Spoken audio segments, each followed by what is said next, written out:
প্রিয় দেশবাসী, আসসালামু আলাইকুম রহমতুল্লাহি ওবরকাতুহ। আজ একটি কথা বলার জন্য লাইভে আসলাম। কথাটি হলো, বাংলাদেশে 5ই আগস্টের পর মনে করছিলাম যে স্বৈরাচার মুক্ত হয়েছে। আজ ওসমান হাদির উপর গুলি বর্ষণের পর আমরা নিশ্চিত হয়েছি এখনও ভারতীয় আধিপত্য বাংলাদেশে রয়েছে, স্বৈরাচার এখনও টিকে আছে।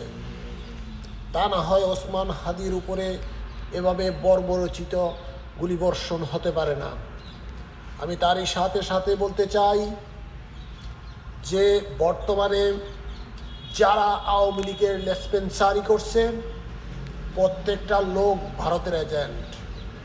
ওরা ভারতীয়, ওদেরকে বাংলাদেশের প্রতিটি মানুষ বয়কট করা উচিত, তাদেরকে ভারতে পাঠিয়ে দেওয়ার উচিত। তাদেরকে বাংলাদেশে কোথাও কথা বলার ব্যবস্থা করে দেওয়ার কোনো প্রয়োজন নেই। টকশোগুলোতে যারা আওয়ামী লীগের লেসপেন্সারি করছে তারা ভারতীয় দালাল, ভারতের বংশোদ্ভূত, তারা ভারতীয়, তাদেরকে ভারত পাঠিয়ে দাও। আওয়ামী লীগ যেমনটা করেছে, ভারতকে বাংলাদেশের অঙ্গরাজ্য বানানোর চেষ্টা করেছে। ভারতীয়রা বাংলাদেশকে যেভাবে খুশি সেভাবে চুষে খাচ্ছিল। অনেক রক্ত, অনেক মা বোনদের বুক খালি করে, অনেক জীবনের বিনিময়ে দেশটাকে ফিরিয়ে আনার চেষ্টা করা হয়েছে।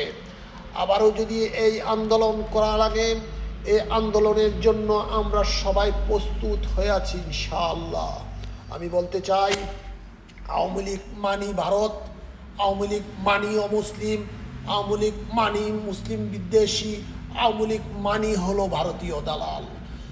আওয়ামী লীগের কথা যে বলতে চাবে সেই ভারতীয়, ভারতীয় হিন্দুত্ববাদী, তারা হিন্দুস্তানের জন্ম। আমি বিজর্ম বলবো এদেরকে। গত 16 বছর দেশটাকে ধ্বংসর নিচে ফেলিয়ে দেওয়া হয়েছিল।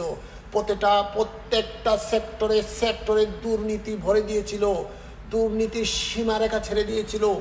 বিদেশিদের ভাইদেরকে পাসপোর্ট একে একে 3টা পাসপোর্ট বানিয়ে দিল। নর্মালের পরে ডিজিটালের পরেই পাসপোর্ট। কি দরকার ছিল? ডিজিটাল কি সমস্যা হয়েছিল তাদের কাছে? সব যখন আইডি কার্ড বানানো হলো, আইডি কার্ডের মধ্যে প্রত্যেকটা জায়গায় ভারত থেকে প্রিন্ট করা হতো, নাম্বার ভুল করে দেওয়া হতো, অক্ষর ভুল করে দেওয়া হতো।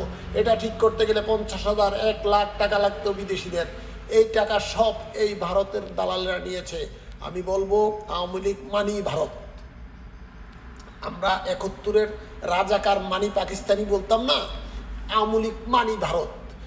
ভারতের যেই কোনো অধিকারের কথা যদি কেউ পিস করে আওয়ামী লীগের বলতে চায়, তারা ভারতীয় ট্যাগ দিয়ে বয়কট করা হবে তাদেরকে। বয়কট, যাও ভারতে চলে যাও, তোমাদের এই দেশে কোনো স্থান নেই। এই কথাই আমি বলতে চাই। বাংলাদেশ হাদির উপর হামলাকারীকে আগামী 24 ঘন্টার মধ্যে অ্যারেস্ট করতে হবে।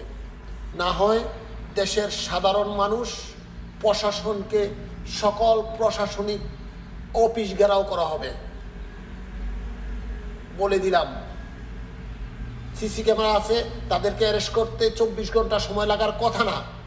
কোত্থেকে আসছে, কোথায় গেছে, মোটরসাইকেল নাম্বার কত, ট্যাগ কত, নাম্বার কত, সব কিছু আছে। সেকেন্ডের মধ্যে তাকে অ্যারেস্ট করা যায়। এখনও কেন অ্যারেস্ট করা হয় না? প্রশাসনকে জবাব দিতে হবে। আসসালামু আলাইকুম রহমতুল্লাহি ওয়া বারাকাতুহু।